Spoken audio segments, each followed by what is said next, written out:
घायल शेर की सांसें उसकी दहाड़ से भी ज्यादा भयानक होती हैं।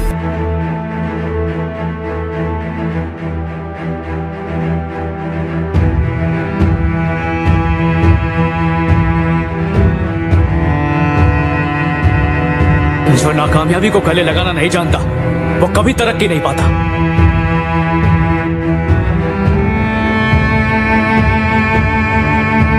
भले पूरी दुनिया तुम्हारे खिलाफ हो जाए, हालात मुश्किल हो जाए और चीख चीख कर तुमसे कहे कि तुम बुरी तरह हार चुके हो, मगर जब तक कौन है फरीद तानाशाह? फरीद तानाशाह का जन्म मुंबई में हुआ था।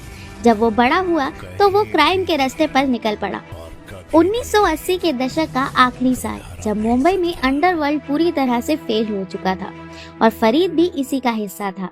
और वो छोटा राजन नाम के डॉन के लिए काम करता था, जिसका मतलब ये है कि फरीद तानाशाह डायरेक्टली दाऊद इब्राहिम के लिए काम करता था और इसी तरह से वो भी कंपनी का एक शूटर बन गया।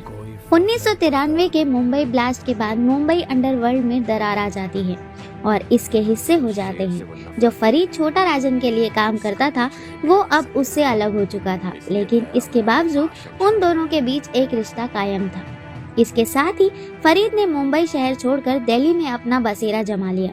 दिल्ली में रहते हुए भी वो मुंबई के डॉन के साथ जुड़ा हुआ था, लेकिन फरीद के इस दिल्ली और मुंबई के कनेक्शन की महक पुलिस तक भी पहुंच गई।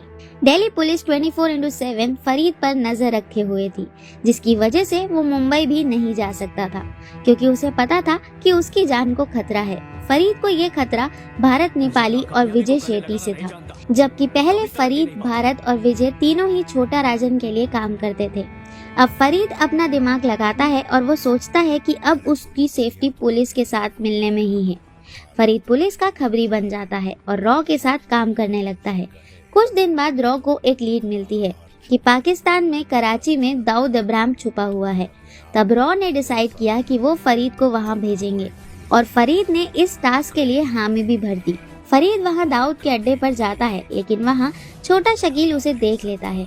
अब रॉ डिसाइड करती है कि वो ज्यादा लोगों को पाकिस्तान भेजेगी और फिर इस प्लान में एंट्री होती है विक्की मल्होत्रा, अजाज विनोद, संजय घाटे और बाबा रेड्डी की। ये सभी लड़के छोटे राजन के अंडर काम करते थे, लेकिन अब वो दाऊद इब्राहिम को मारना चाहते थे। वो प्लान बनाते हैं कि जब दाऊद अपनी बेटी मरियम की अंतिम यात्रा में जाएगा तभी वो उसे खत्म कर देंगे।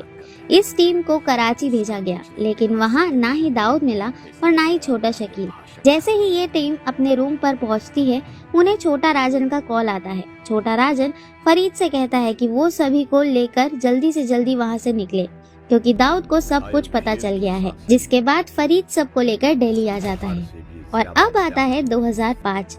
अजित डोवाल के अंडर एक छोटी सी टीम बनाई गई, जिसमें फरीद और विक्की मल्होत्रा शामिल हुए। प्लान बना कि ये दोनों दाऊद को मारने दुबई जाएंगे। दुबई में दाऊद की बेटी की शादी का रिसेप्शन था, लेकिन तभी इस प्लान के बारे में मुंबई पुलिस को पता चल जाता है और वो फरीद और विक्की मल्होत्रा को अरेस्ट कर लेते हैं।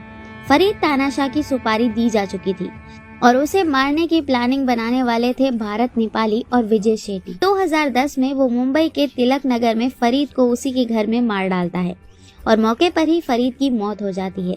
और ऐसी ही एक गैंगस्टर की स्टोरी हमें सलार में भी देखने को मिल सकती है। तो बने रहिए हमारे साथ और ये वीडियो आपको कैसी लगी ये हमें कमेंट बॉक्स में बताएं। और अगर अच्छी लगी हो तो इसे लाइक एंड शेयर जरूर कर दीजिएगा। और अगर आप चैनल पर नए हैं तो इसे सब्सक्राइब करना बिल्कुल ही मत भूलिएगा।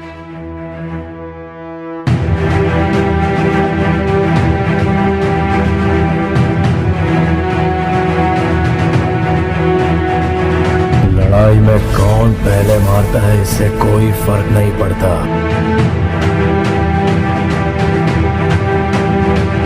उस शेर से वो नफरत करते हैं, उसका कुछ नहीं बिगाड़ सकते ना, इसलिए दया वया के भाषण झाड़ते हैं।